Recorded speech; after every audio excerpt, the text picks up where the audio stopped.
વંથલી બાર એસોસિએશનના પ્રમુખ, ઉપપ્રમુખ અને સેક્રેટરીની બિનહરીફ વરણી થઈ છે.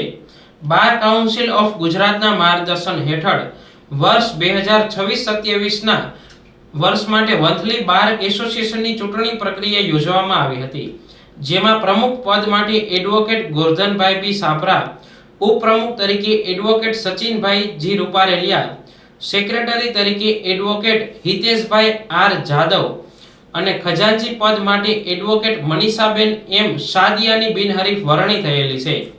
તેમજ સિનિયર કારોબારી માટે એડવોકેટ સલીમભાઈ એ સમા, નિકુંજભાઈ જી ત્રાંબડિયા, મિત કુમાર વી ફળદુ, રૂપેશભાઈ આર ગરચર, જસ્મીન કે ચાવડા, પરેશભાઈ ડી ગોહેલ અને સાહિરભાઈ એ સાખલાની બિનહરીફ વરણી થયેલી છે. સમગ્ર ચૂંટણી પ્રક્રિયા માટે સિનિયર એડવોકેટ પ્રમોદભાઈ એમ ચાવડાની મુખ્ય ચૂંટણી અધિકારી તરીકે નિમણૂક કરવામાં આવી હતી. તેમજ માર્ગદર્શક તરીકે એડવોકેટ મુરલીધર પી ખાનવાણી, દીપક કુમાર એચ ભટ્ટી, રમેશભાઈ એમ ઘોણા તથા મુકુંદરાય બી શર્માના નામો જાહેર થયા છે.